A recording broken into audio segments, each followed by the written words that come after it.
In this video, you'll find the best way to cast a voice actor for a video game.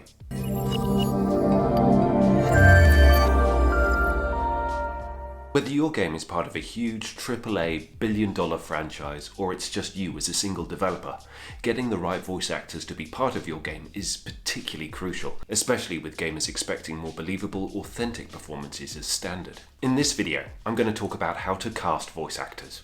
The when, the where, the how and the what. This will be the first of 3 videos on the subject, with the second looking at how you actually work with the voice actor during a directed session itself, and the third looking at your relationship with the voice actor after the game's release, how they can help with marketing and promotion and expand your broader network. So, let's get started with the where. Where you cast your voice actors will depend on what you're looking for, your budget, and how many roles you need to fill. Recommendations and referrals from other game developers, voice actors or voice directors is a great way to start. It's a way of being introduced to a whole variety of talent that you might not be familiar with, but which has been vetted, been proven in some way. Of course, a pretty standard route is to contact agents, either voice agents and acting agents, and ask them about the talent on their books. If you have a particular talent in mind, then just Google their name and an agency and it'll probably pop up. Or alternatively, just Google any major city name and voice agent or acting agent and lots of options will come up too. You could collaborate with specialist audio production companies who have their own talent database. You could look on social media, and especially Twitter, where a lot of voice actors are particularly active, and either put a casting call out there directly yourself, or alternatively reach out to a company or an individual that specializes in casting indie games. You can Google search voice actors and find out more about them from their websites, which might be quite a long-winded way if you don't know exactly what you're looking for.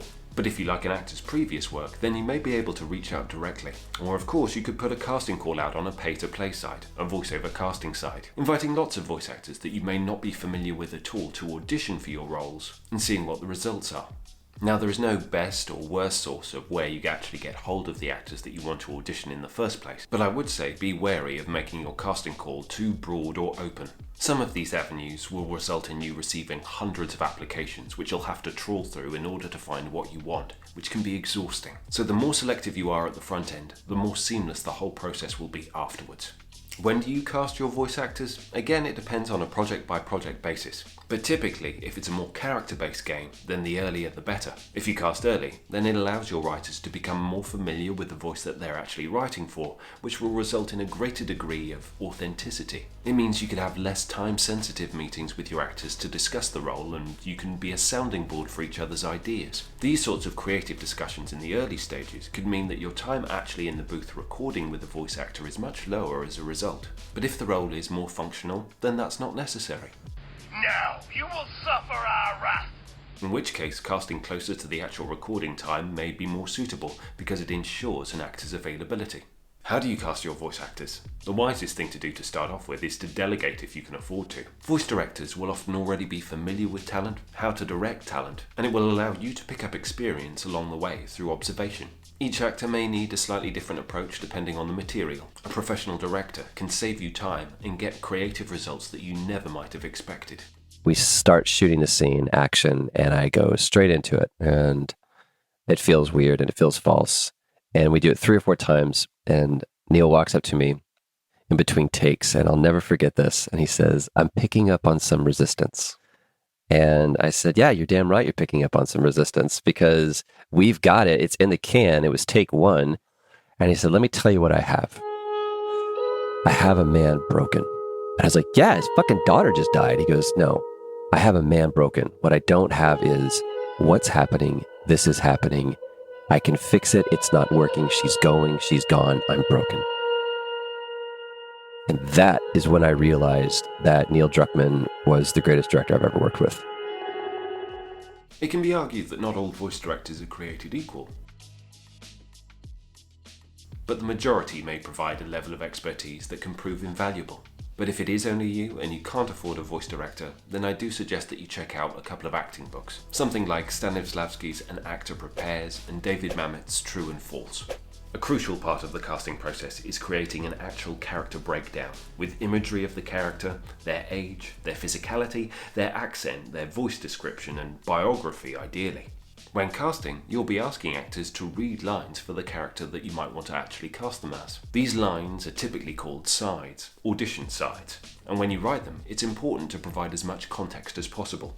An actor will say a line completely differently depending on who they're speaking to, why they're speaking to them, and where they're speaking to them as well. Try to resist the temptation to copy and paste some of your actual script for the audition site. You want to hear as many different facets of the character as possible, as quickly as possible. So if that's possible in existing lines from the actual game itself, that's great. But if not, then write a scene or an exchange that actually serves that purpose, so that every single different part of the audition is actually helping you to make a choice. Depending on how in-depth you want the process to be, I would recommend having a first and then a second round of auditions.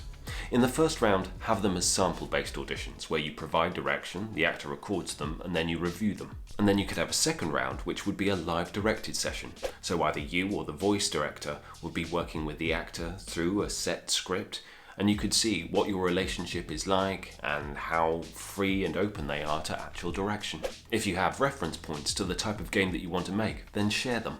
If you tell a voice actor that a game is in the style of The Last of Us, or in the style of Zelda, or in the style of Doom, then we immediately get an impression of what that world is like and how those characters would interact.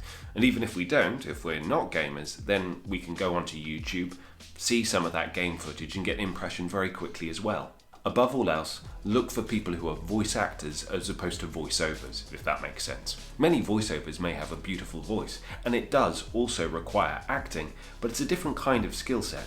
Appreciate that screen actors might give very detailed, realistic performances, but they also might struggle in being able to communicate verbally what they would normally express physically, facially. It has been amusing watching your sea-racked corpses stumble and dodder as you tracked the prey.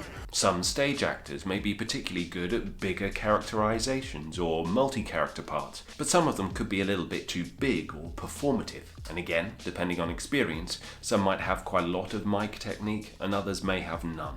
All of these things will have a greater or lesser importance depending on the type of game that you want to make. So for example, if you put a filmic actor in a performance capture context where they're also going to have their face mapped as well, then all of those issues might not be an issue at all. And similarly, if a voice actor is working with an audio engineer during a session, then them being on or off mic is going to be less of a practical concern, rather than if they're recording from a home studio and are responsible themselves for gauging their distance from a mic. If your project is going to involve home studio talent, then ensure that all of their auditions take place using the setup that they'd actually use. Have the recordings vetted by an audio engineer, because even if something sounds passable, there may be issues with it.